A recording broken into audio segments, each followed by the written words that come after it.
Good afternoon, everyone, and welcome to the Women in Future Flight event. This month, we marked International Women's Day, and we have chosen to use this Future Flight Friday event to continue to champion gender equality in our sectors. Next slide, please. Thank you. So our vision for Future Flight is to inspire the next generation of sustainable aviation and revolutionize how we connect people, deliver goods, and provide services using new classes of electric and autonomous vehicles. We have many challenges to solve that goes beyond traditional aerospace and aviation, and these challenges require skills from a diverse talent pool across many sectors. We have built a future flight community that didn't exist before, and it is imperative that we have diverse thinking. Next slide, please. Thanks. So we recognize the importance of propelling a gender-balanced future. So we will be championing equality, diversity, and inclusion within the Future Flight Challenge and across projects and the wider network. We plan to work alongside professional bodies, including the Royal Aeronautical Society, the IET, the International Association of Women in Aviation, for example, to share thought leadership in these areas and also align our equality, diversity, and inclusion activities. We plan to raise awareness, understand barriers to change, and share best practices with our future flight community. We will be a signatory of the Women in Aviation and Aerospace Charter and will encourage our projects to do the same. We are supporting the Alta mentoring platform for women, which is like a matchmaking service where you can sign up and be a mentor or be mentored by women across the aviation and aerospace sectors. We will integrate equality, diversity, and inclusion to encourage into our STEM outreach, to encourage a diverse and inclusive pipeline of future skills for future flight. And we will lead by example. Next slide, please. Thanks. So today's Future Flight Challenge team is a diverse team of which 2/3 are women with the right skills to deliver the program. Next slide, please. Thanks. So we have the opportunity to break boundaries, not just in flight, but also in equality, diversity, and in inclusion. And as our challenge director, Gary Cutts, put it on International Women's Day, this is flight, but not as we know it. Next slide, please. So today we highlight the percentage of women across our sectors in aerospace and aviation. And the figures are quite, as you can see, interesting figures that we hope to change. And this session will help us understand the barriers, spotlight women in future flight, and help us to understand what are the opportunities for change with our program. So today I'm very pleased to be joined by a brilliant group of panelists, and I'm going to introduce them now. So normally we rush through introductions, but it's important that we highlight the background and the expertise of our panelists today. So I'll start with Dr. Yolk Patel, who is the Chief Executive Officer of the Blue Bear Group. For more than 10 years, Yolk has led the Blue Bear Group, comprising Casimir Limited, a live virtual simulation company specializing in enhancing capability by joining the real and simulated worlds. Blue Bear Systems Research Limited is a pioneering SME in autonomy and unmanned systems and MRO Drone Limited. Yolk is an authoritative and respected figure in the aerospace and maritime industry. Her drive to provide discriminatory solutions and Blue Bear's agility and collaboration is recognized at international level. A techie at heart, Yolk still enjoys the challenge of taking new technology to international markets, but now balances this with providing input to UK strategy and policy for defence and security, with a firm eye on accelerating industry uptake of innovation and UK exports. She sits on boards and committees for the Defence Growth Partnership, Bristol University Computer Science Board, Defence Security Forum Commercial Working Group, the KTN Defence and Security Advisory Board, and Autonomous Systems, NTC. Yolk is also a personal tutor on the Oxford Strategic Leadership Programme at the University of Oxford. In 2019, she won the Asian Women of Achievement and Women of the Future Entrepreneur Award and was nominated for a Women in Defence UK Innovation Award. She's included in the top 100 Asian stars in the Tech List, a prestigious showcase for the diversity and vibrancy of the tech sector in the UK. She has been elected to attend the annual Women of the Year lunch, where each guest is handpicked for their achievements and contribution to society and regarded as a Woman of the Year. Her career started with a research fellowship at Scrivenham College at Cranfield University, a PhD in flight control from York, and a healthy appetite to change the technology status quo. She spent 10 years at the former government lab, the Kinetic, leaving as a fellow in flight systems with a track record in delivering innovations with multidisciplinary teams, down select of strategic UK assets, international collaboration, and liaison with academia were key roles during this time. So welcome, Yolk. I'll also welcome Maria Tarabinovska, who is an urban air mobility advisor with a traditional engineering education, a passion for STEM volunteering and outreach, as well as background in art and design. Maria's first degree was product design, gained from Central St. Martin's College, the University of Arts in London. It made her want to explore the aspects of design and tech, where exciting innovation brings both together. Her most recent Masters of Aerospace Engineering degree with honours from the University of Manchester, on the other hand, helps her better understand the difficulties as well as the opportunities one can find in the aviation industry. It has led Maria to get involved in shaping the fast developing and very promising advanced air mobility industry, set to revolutionise the way we live and travel. Through her numerous involvements in the field, ranging from market research to flight testing and eVTOL implementation scenario development, Maria is now leading Flight Crowd, which is an open urban air mobility community set to educate the public on the topic of vertical mobility and inspire future generations to consider a career in UAM. She believes the 21st century aerospace professional should aim to shape an accessible, sustainable, and safe future of mobility transportation, and is very excited about the potential benefits of UAM and other flight technologies, that will bring into this world. Welcome, Maria. Hannah is currently our innovation lead for the Future Flight Challenge, but today we are using her for one of her last events with the Future Flight Challenge. She is moving on to be the director of air mobility at the Connected Places Catapult.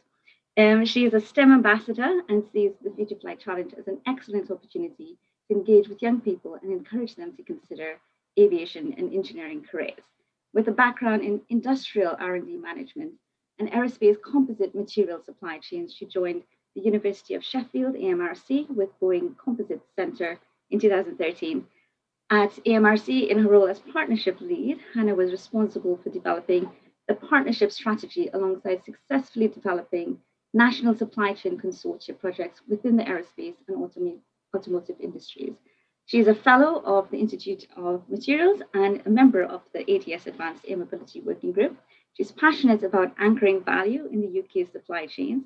She also deputy chairs the Aerospace Composites Group of the UK Composites Leadership Forum, developing the national strategy for composites in the aerospace industry, which includes understanding the UK's manufacturing opportunities in the emerging drone, advanced air mobility, and electric hybrid sub-regional aviation markets. Welcome, Hannah. So I'm taking time to spotlight the women on our panel because it's important to share their background, their expertise, and their profile. Something that you would see as we start discussing is a key item in raising visibility of women in future flight. Today, we're also joined by our challenge director, the only male figure on our panel today, Gary Cutts, of course, and we would love to hear his perspective and share his insight as a brilliant ally and advocate for ED&I. So Gary has 30 years experience in the aviation industry, mainly working in complex engineering systems, but with experience in business development, customer consultancies, and services creation.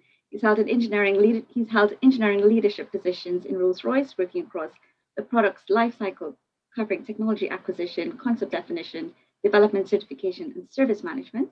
He has also held many global executive leadership positions for the group, including creating the system design function and leading the digital transformation of engineering. He's now leading the UK government's Future Flight Innovation Programme, and he is passionate about bringing teams together to challenge the status quo and drive step changes in both technology and business thinking to transform the aviation sector. So welcome. That might have been the longest introduction, but I really wanted to spotlight the expertise of our panelists in today's discussion. So I'll dive right into it and get into the hard questions. So I'm going to kick off by asking, why is equality, diversity, and inclusion, which I'll refer to as ED&I, important for future flight? So I'll start with Yog. Thank you, Carissa. It's a big question, I'm going to say, but I think the greatest and most compelling reason for EDI in future flight is if we are to leverage the talent that lies in UK and our partner nations to the best effect, we need to include everybody in our working environment. We need to create ecosystems that will include every walk of life. That's the best way to create a sustainable industry. That's the most compelling reason why. Second reason I would say, and I'm sure more the panelists will have more to say here, is that different genders, different types of people bring different aspects to the solution. You know, engineers, I hate to say it, but we tend to be very left-brained, and left-brained individuals do not always have all the solutions. So we need to balance that out with right-brained folk. Typically, a lot of females are right-brained. When you're a CEO, you tend to have both left-brain and right-brain. So how do you achieve that? So a good mix of people creates a far more stable ecosystem. Also, that will be my two bullet point summary. And Gary, can I ask you to reflect on that as well? Absolutely, and thank you. I mean, Jörg's answer is fantastic. I'll try not to repeat what Jörg said. I think that was a really good summary. The one other thing I will add to it, for us in future flight, we do see this as a step change with some of what's gone before in aviation. I've been in aviation a long time, and it's a fairly steady, incremental, safely orientated industry, so it moves inevitably slowly. You look at what we, the panelists and the audience, they're trying to do. It's kind of what one of our former colleagues called bonkers. It's kind of, wow, it's out there, it's quite different. So we're trying to have this step change of thinking. And to me, if we just bring in all of the traditional thinking, all of the people who've been around this industry for 30 or 40 years and only them, we'll get the same answer. So for us in future flight, we really want this different types of thinking. And I guess that comes to EDI, ED&I in all of its aspects as well, just bringing new talent, fresh talent, different age perspectives, and then a real gender balance to it. So yeah, we're about to make a big step change, and that needs some new thinking. You can only get that by reaching out to all of the talent in the industry. Yeah, that's right.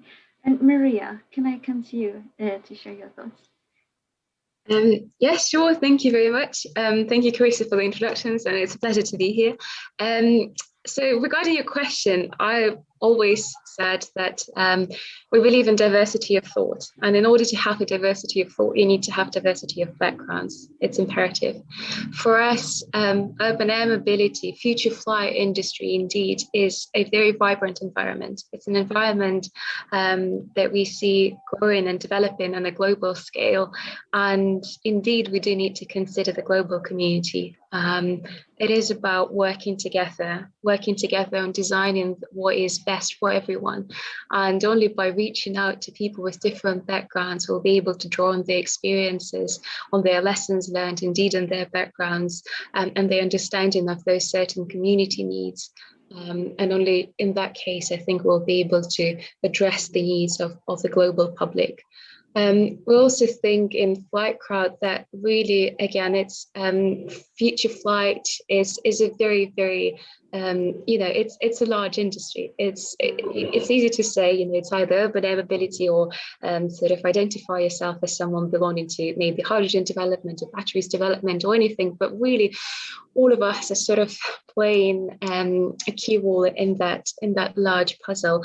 And despite all of us coming from different backgrounds and very much working in different parts of their ecosystem, we're all united by that same language, that of innovation, where individual differences don't matter. And so for us, again, we in Flight Crowd, they're very much a diverse group. We've got members from that are working with us, they're coming from different parts of the world, different backgrounds indeed. And again, we're all very much trying to shape the future that is available, that is accessible for everyone. And so Future Flight, I think, is that environment where really everyone has a place to a part to play. And so really it's there for everyone to make their difference and bring something, some of their individuality into it. But I think it's a very refreshing environment, again, unlike sort of perhaps traditional civil or defence aviation. But that's just, I'm biased. And yes, I agree with that. We have the opportunity to create something new. This is a new area. It's not traditional aerospace. It's not traditional aviation. So there isn't that, I guess, stereotype attached to it. So we have the opportunity to really encourage diversity and inclusivity because we're creating something new. Hannah, can I come to you to share your thoughts on why equality, diversity and inclusion is important for Future Flight? I think, Carissa, I would echo your point absolutely. Currently, there is no stereotype for Future Flight because it's a market that's emerging. It doesn't exist yet. So we've got a blank piece of paper. And as a community, it's our responsibility to sketch out what the future looks like. So as leaders of this community, we need to be setting the right tone and enabling all the elements, all of the people within the communities affected by Future Flight that contribute to step up and step into this community to help that grow and develop. So that's where I think. Can I just make a comment there? This idea that we have no stereotype in Future Flight is so important. And I'm going to retell, when I was in sixth form, I loved maths. I was told by my maths and careers tutor that if you do maths, you'll be an accountant. And I've got to tell you, very wrongly, a vision of grey suits in grey offices doing grey work. And then he told me that you might want to think about computer science or computer engineering. I had no idea, no preconceived role model of what that looked like. So nobody told me that it was male dominated or engineering. And so I went in there without knowing what, I had no image. So it's a great opportunity for us to redefine and shape what that the role models look like. So powerful. But it absolutely put me off maths, which is not the right thing, I'm going to say. But it matters, so matters. Absolutely. So do you think, Yolk, it's important that we increase the visibility of women? Absolutely. All the things that you mentioned in your opening statements, Carissa, are fantastic, especially the mentoring. Quite often, females and not just females, but anybody from the ED&I community find it very difficult to raise themselves and raise their profile if the profile itself is not raised in public. They need to anchor onto role models. So this idea, especially of mentoring across boundaries, is absolutely fantastic. You've got to raise it, you've got to keep it visible, and you've got to keep it real as well. It's real, it's not just static pictures. It's live showcasing that matters. Agreed. I think it's also important to highlight that there's a business case for equality, diversity, and inclusion as well. A lot of times we think, okay, yes, socially, from a social perspective, it is good. We need diverse thinking. We need to be inclusive of everyone. But there's the business case that organizations are more successful when you have diverse thinking. So it's important that we have this for Future Flight in order for it to really, really take off. Okay, so I'm going to start to unpack some of the challenges. So women represent 14% of lead applicants for funding competitions. And this was based on a survey of more than 200 women that was done by Innovate UK in 2016. I'm not sure how much those figures have changed, but I wanted to ask our panelists to share their insights on what do you think are some of the challenges and perhaps invisible barriers for women in innovation? I'll start with I'll start with Hannah. Thank you, Carissa. So not only am I a woman in engineering with a background in innovation, I'm also a single parent. So I have some quite considerable constraints on my ability to move around, for example. And one of the things that happens in innovation projects is a quarterly meeting. And absolutely rightly, we want to convene everybody into the same place. And we try to go to the factories and to the places where the innovation is happening, person to person, because you develop rich relationships. But actually, as a person that's constrained by school runs, having to be able to get to the north of Scotland for that meeting or be excluded from that conversation is actually very damaging from a relationship development and a career development perspective. And actually, I think that what COVID-19, some of the positives that might come from this are mixed mode meetings. So I've had that challenge in my career to date. And I'm very hopeful, actually, that looking forward, that we might be able to encourage people with the sort of challenges that I've had to overcome to be able to diversify their career without those constraints holding them back. Again, can I just add? Go ahead, Yolk. I'm in that club also, single mom for 13 years. It is hard, but let me also tell you, you can, for females out there, you can always find support if you ask. Quite often women are the last to ask for help. Men tend to reach out for help sooner than women do. So I said, get used to asking for help for everybody, all the females out there, because help will always be provided. It is difficult going across the country or going across the planet, but it is possible. And when it's not possible, look what COVID has shown us. You don't need to be there. You can be on this rectangular screen. It's tough, but doable. And in the survey that I mentioned, a lot of women highlighted that they figured it out, and not a lot of women seek external help, but wish they did. So exactly like you said, Yolk, women aren't likely to ask for help, but we should encourage this. Yeah. And people help. People will help. Yeah. But people tend to want to help also. Absolutely. I've never been kicked back when I've reached out. And actually, one of the things through my career is being very open about my situation so that the team are aware, and actually teams want to be successful together. So that support is I do reflect that. Maria, can I ask you, what do you think are some of the barriers? Yeah, definitely. I mean, unfortunately, ladies, I can't relate yet. I don't have any kids at this stage of my career, of my life. However, I have met quite a few female colleagues of mine, as well as ladies that we've spoken to when we were doing outreach and other events at Flight Crowd, that ladies are often finding difficulties when working in teams, that their male colleagues are often sort of having some kind of predefined ideas as to what roles those females should possess within the team. And so quite often, females are seen as better at report writing or better, presentation. And guys are the ones who are in charge of all the calculations and all the maths and physics and hard stuff. And I think ultimately sort of looking at innovation and looking at future flight industry at the moment, personally, again, I'm lucky to be, having such fantastic opportunities like presenting at wonderful panels like today, taking part in the KTN's webinar on Wednesday, looking at equality, diversity and inclusion as well, and many others. And I count myself lucky, but I know that it's not all females are unfortunately having those fantastic experiences. And again, maybe it is considering sort of looking at females that come from traditional aviation background or traditional transportation, mobility.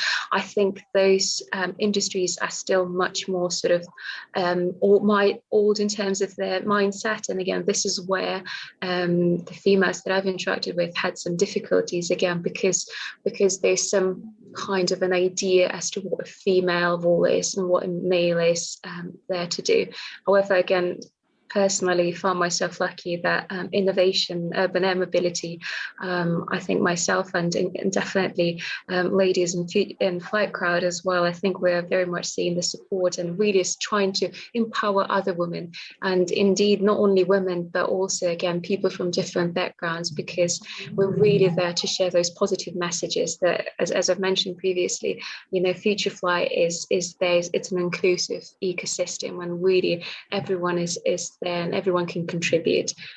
So yeah, a bit of a personal, not many perhaps barriers in my most recent career in urban air mobility and future flight, but I know definitely sort of traditional aviation and sort of all transportation mobility, there are ladies and indeed male colleagues as well who are still struggling because of that imbalance and inequalities in their sectors. Carrie, so I'm not going to ask you what are the barriers you faced, but can you reflect on that, like in terms of, do you think that we need to raise awareness of these barriers, or were you aware of such barriers before as an ally for ED&I? I guess the honest answer is to some degree. I think these things, you think you understand them, and then the more this becomes a really open public conversation, not just about kind of male, female, but also about characteristics of race and other things. The more it becomes an open conversation, I think we're all still learning. Honestly, in the last year, some of my perspectives have been changed by those people closest to me on how this is seen by other people. I mean, I will give you a couple of examples if I can, having seen it from my perspective. So one, and this is a little bit about innovation, I think it speaks more to management and leadership. But there is still this, I think it's changing, but there's a lingering perception that to be a manager and a leader, you have to be able to bang tables and be, too directive and too controlling. And I'll be honest, I've seen many instances where really bright women have had all the right characteristics for jobs, but then the panel has kind of said they don't quite see them being able to do that. And you think, wow, is that really one of the top characteristics you want of your leader, an ability to bang a table and kind of raise your voice and kind of be angry? So I do think that still lingers a little bit, and I hope it's changing. For me, we're in a very different world to that. You look at the kinds of things we're trying to do in future flight, they're all about collaboration. They're all about people working across boundaries. They're all about working with people you've never worked with before or really different. So, you really do want your leaders to be people who can form networks. They can reach out in different ways. They can find creative ways of bringing people together. And of course, all these characteristics exist in both men and women, but you would say on average, women, I think, tend to be better networkers and more naturally collaborative and less likely to be too directional and kind of table thumping, I guess. So I just think that those things are changing, but that I have seen that as a barrier. We should also be honest, and again, I really hope this is changing, but there is still on occasional moments of kind of just casual sexism that get thrown out, which really don't help. I mean, if I can give one example, and I won't make this too personal for people, but a few years ago, we had an instance where a really technical solution to a problem, a very challenging technical problem with an incredibly sophisticated solution. And there was a need to go and describe that to the authorities. And the comment that was thrown out was, right, what we really need is you need to be able to explain this as though you're explaining it to your wife. And you kind of sit there cringing. And so I won't always have done that, but I did challenge it on that occasion. But it's really interesting, that really technically clever person, of course, invented by a woman, the punchline that's coming. And it's just that kind of casual stuff. I'd like to think that disappears, but I think every comment like that must be a setback, I would guess. So we should stand up against that whenever we see that kind of casual, probably intended as a bit of comedy value, but we should stand up against that. Yeah. Okay. Again, can I add a comment to Carrie's first point? My top tip for surviving and excelling in any environment is actually try not to fit into what the perceived norm is. It's innovation and engineering is male. It's a male heavy club. Don't try and fit. Just follow your nose and do what you think is right, and reach out to those who have trodden that path before, your mentors. Just follow your nose, and that's all you need. That's the simple instruction, top tip. Don't try and fit. That's such good advice. I love that advice, Yo. I think also, so within the survey that I mentioned with more than 200 women, they were asked to describe their single biggest challenge to innovation, and the most mentioned challenges were funding, convincing others, finding partners, and time. So we've touched on time, but I think, and these things are things that are factors that affect, getting into innovation regardless of gender. But I think you'd find that for a woman, it resonates at a deeper level, because it stems from underlying hurdles, invisible hurdles that we face on a day-to-day basis. So, for example, we've talked about the luxury of time, women being primarily the caregiver in families, as Hannah mentioned, those breakfast meetings and overnight workshops that a woman would be less likely to attend. But also this idea of convincing others, this idea of having to prove your capability when you're in the room, this idea of not having, if a man and a woman enters a room, automatically you already have this unconscious bias. And it's not something that I want to say it's just men who have these unconscious bias. I was doing unconscious bias training, and I was asked to imagine a successful person, and I imagined a man in a suit in a briefcase. So it's not, and I'm a woman in this field. So I think that that insight of a lot of women, more than 200 women, highlight that the first thing in innovation is convincing others, and finding partners to work with is really, really interesting. So I think, again, I go back to this point of making sure that we raise the visibility of women in these fields, and we encourage them to put themselves forward to show that they belong there, so that they don't have to convince others of their capabilities when they get into a room. And, I think having that lack of support when you're in a male-dominated field as well, having a voice can be really, really difficult. So I think there are a lot of challenges, underlying invisible challenges that women trying to enter innovation face that on the surface, I guess, is not so obvious. And I can only echo Yolk's point of having a mentor, because mentors like women in this field, like herself, who has been through this, who has navigated this landscape, would be useful. Hannah, can I ask you to bring in any thoughts on any other challenges or barriers? Well, I recognise now, further on in my career, actually, if I'd had a mentor in past years, I may have challenged some things I just took for granted. So I'm now a mentee, and I'm also now a mentor, and actually I'm really benefiting from both of those sets of relationships. So anyone out there considering it in their early years of their career, I really think just take the step, use the Outdoor platform. It's great. With regards to invisible barriers, I think one of the challenges that we have is that you need to prove a track record. Now, within Innovate UK, that's not quite as strong as within some of the other research councils, but we still need to see a track record. And how do you build a track record? That takes time. And if we look at the predominant demographic of the past that now have the track record, what does that demographic look like? So how can we encourage people to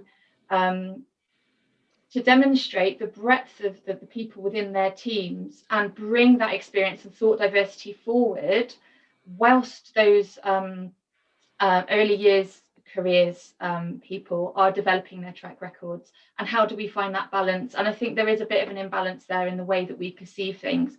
That means that we champion the people with the experience, which do tend to be of a similar demographic. Agreed. Maria, you wanted to come in. I was just wanted to share some of my thoughts as well. So Carissa, you mentioned a bit about sort of what comes to mind when you think about a successful person. And it's very, very interesting, because I think that's a part of that I guess before we go and educate and implement some changes when it comes to equality, diversity and inclusion, the first part I think is research. So identifying, discovering what are the issues, and this the research that you've done, the survey that you've mentioned, as well as some primary research that we all can do, as simple as going on Google and sort of type in, I don't know, successful person or business person, and immediately when you look for those words, immediately even search engines gives you the results of a male, predominantly, white male in a successful position, and that doesn't provide us with all the, with that diverse of a picture, shall we say, and that is very, very much an issue. I think one of the very, very fundamental issues in our society is that when you're looking for answers, the first thing you go to probably these days is not going to be a library, it's going to be an internet search, and internet is biased. And it's almost like, how can we educate those platforms that already exist? How can we ensure that those platforms that already exist, the social media, indeed, again, the search engines, that they showcase the differences and the variety of all various representatives from various different industries, from different backgrounds. It's about neurodiversity as well. So not only about the gender, but again, neurodiversity and people with special needs. Really, I think there's that again. If you go and do the research, you really start seeing that we as a society are very much lacking of that. I guess diversity in our education as well, in the very sort of primary. Yes, of course, talking about maybe the Future Flight Challenge itself or many other competitions. We are all trying to really very much promote equality and diversity. However, sort of the first things that surround us, our smart devices, when you start doing some search in them, they are not all up for equality, diversity and inclusion, and they are definitely not promoting equity at all. So just thought I wanted to mention some of that. That's a very good point. Hannah and I were discussing this last week, I believe, on data inputs. And Hannah, I don't know if you want to share what we found. Oh, it just made me angry. And in fact, I've seen 2 or 3 other examples today that my family have shared with me. So there are languages that are gender neutral. They don't have pronouns he and she, they just have they. And an interesting thing popped up, I think it was LinkedIn, where a language with gender neutral pronouns was a list of jobs was put up.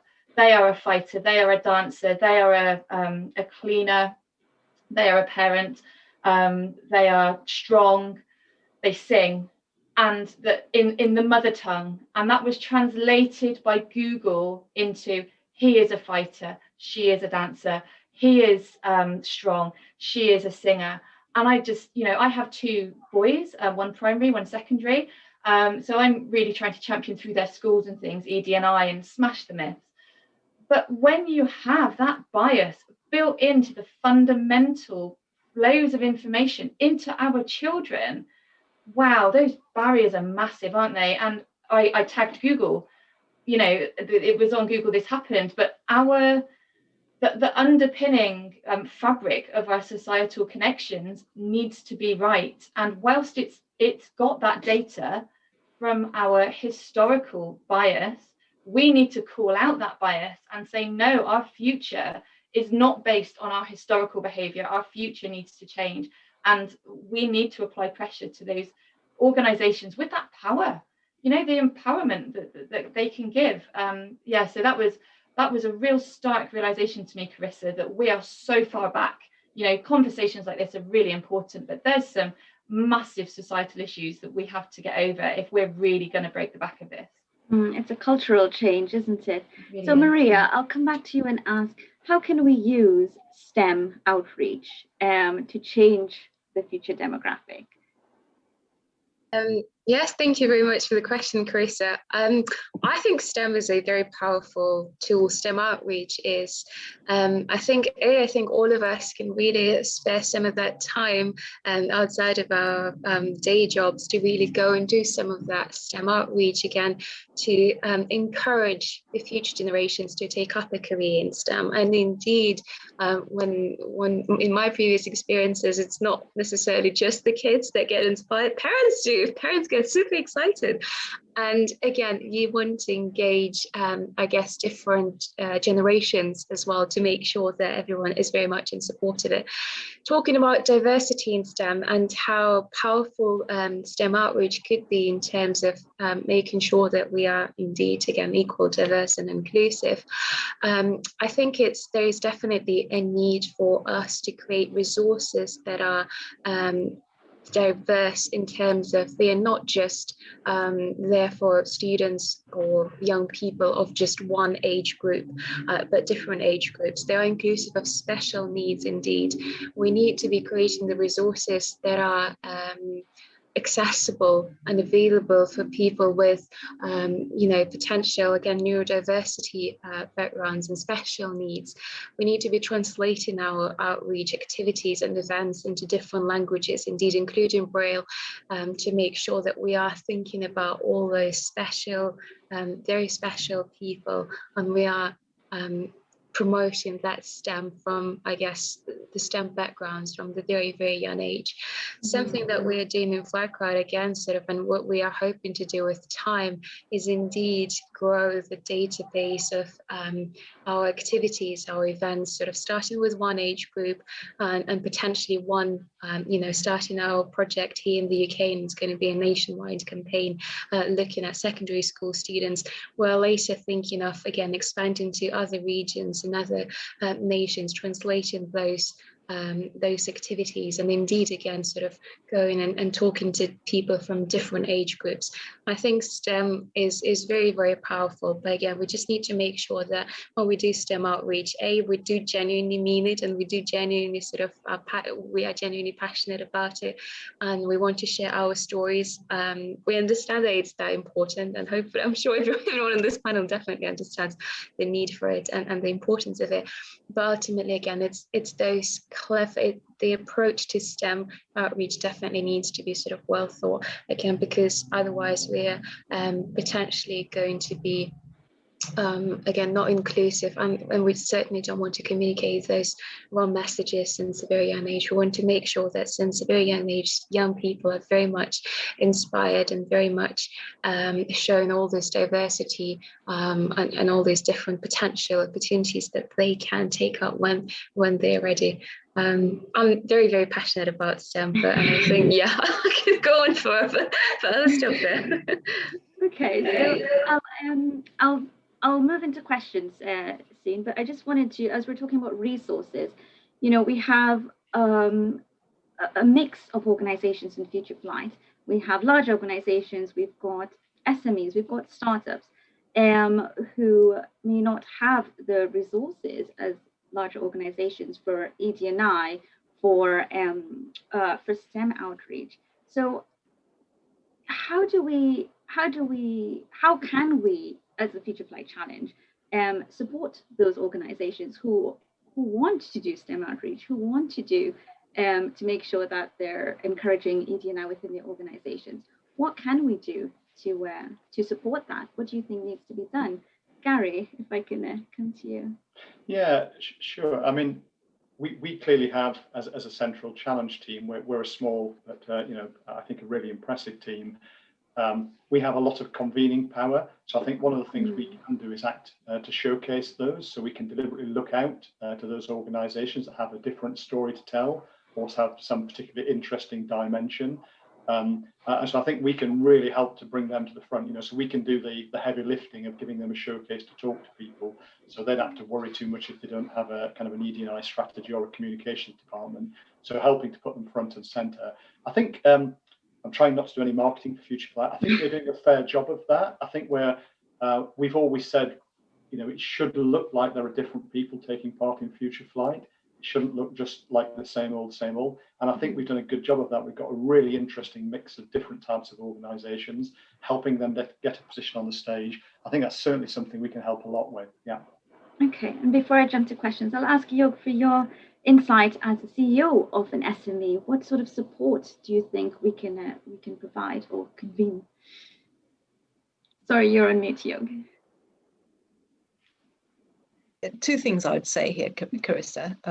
One is SMEs, whether it's for managing gender balance or taking ex-forces people, etc., are actually really great environments for folk to inculcate themselves in, to get a real broad experience of what the working life could be, because they tend to be more agile, they tend to be a little bit more flexible, etc. But they, as you point out, they don't have the heavyweight lifting that is needed to create specific events that are focused on, for example, STEM or gender balance. You know, large organizations can do that, and they'll have specific events dedicated to it.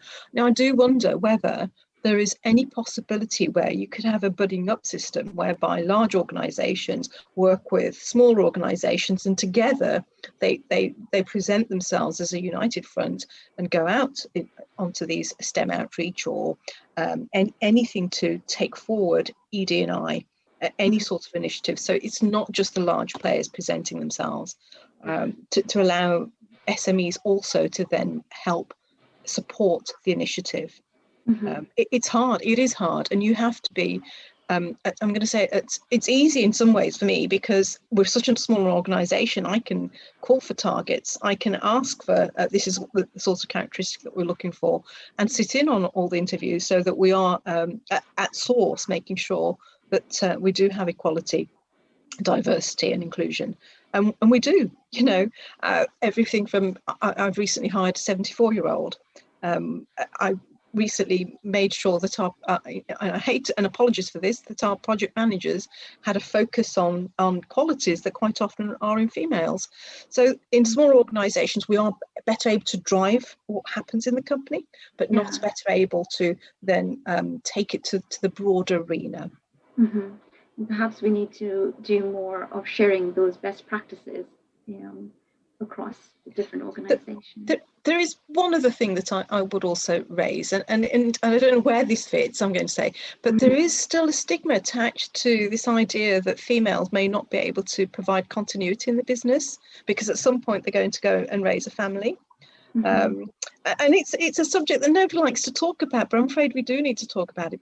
But let me tell you that if organizations support females through their child rearing era, more often than not, career women who take a break and want to come back to work, they are supercharged. They end up managing so much in their lives, as Hannah mentioned previously, to arranging your childcare arrangements, making sure that you're there for school, but also the many things that you need to handle in a business. They become supercharged individuals that are able to do an awful lot.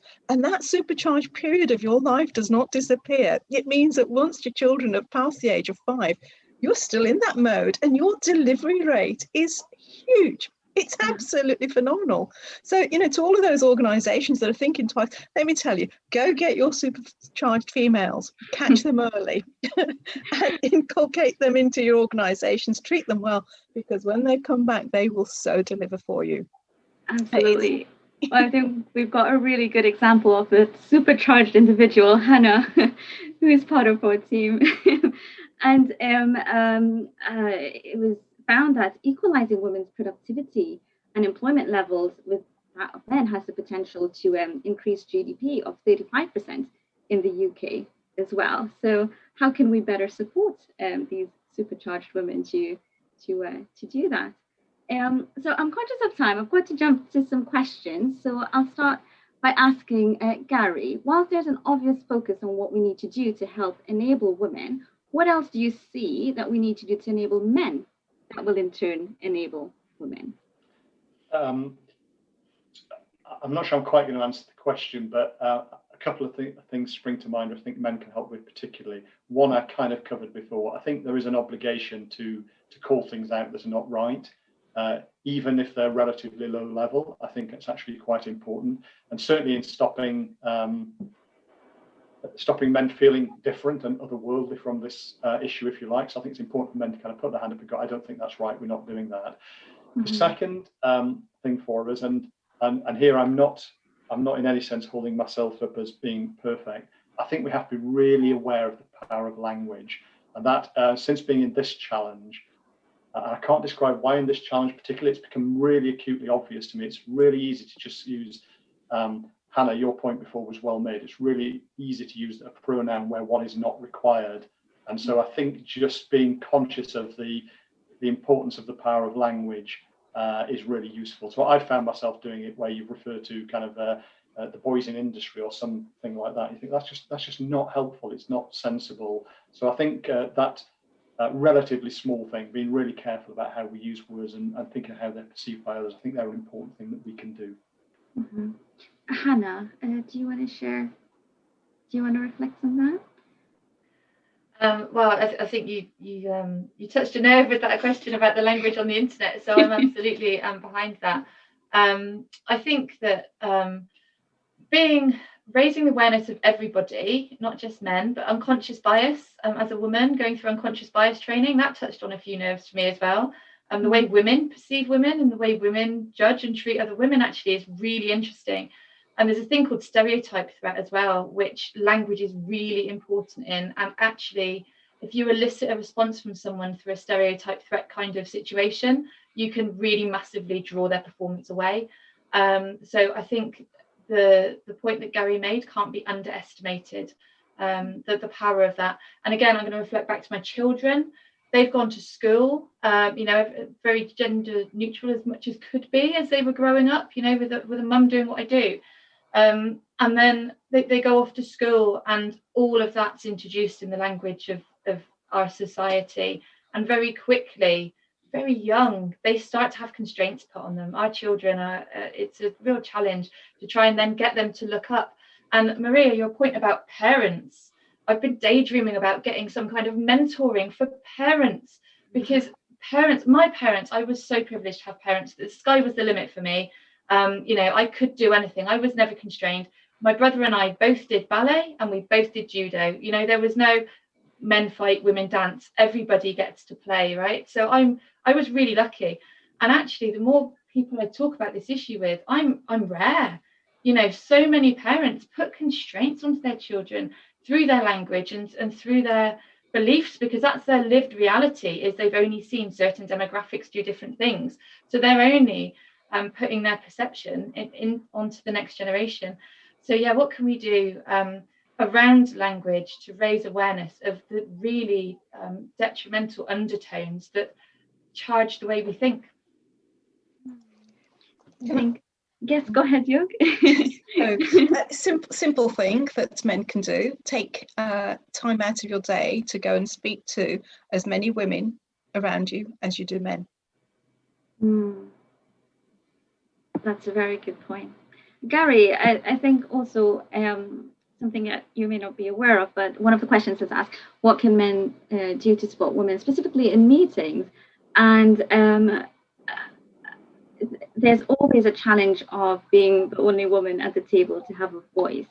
And as the challenge director in many meetings, and this is a best practice, Gary always makes space for Hannah or myself to have a voice. And that's something that we really appreciate. So that's some advice I would like to share as well. And thank you, Gary, for that. Okay, so a question to the panelists. How many of you were encouraged to go into aviation at school? Hannah and Maria, I'll ask.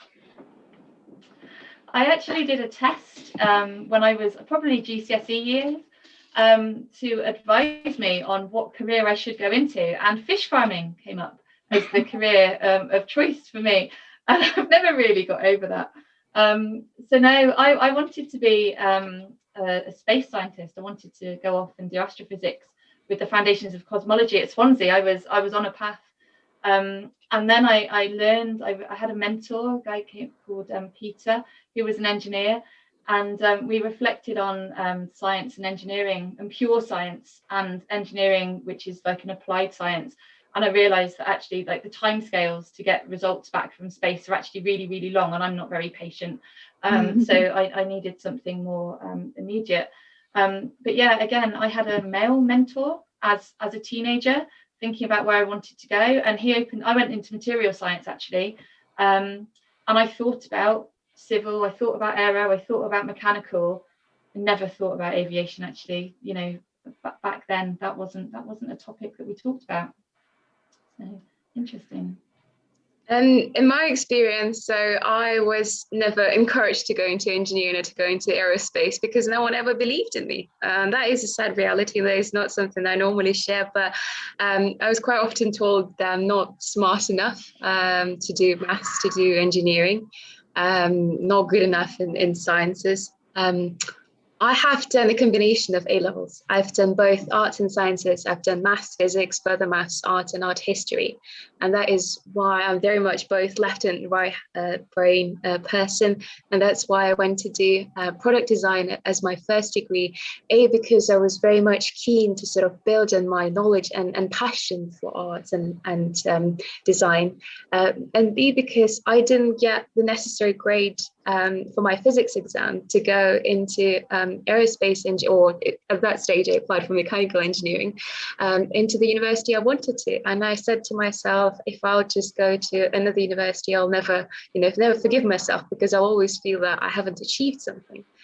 And I didn't fit in when I was doing product design because I was creative, but with a bit of a scientific mind, I guess. And I never fit into engineering either because I was too creative for engineering.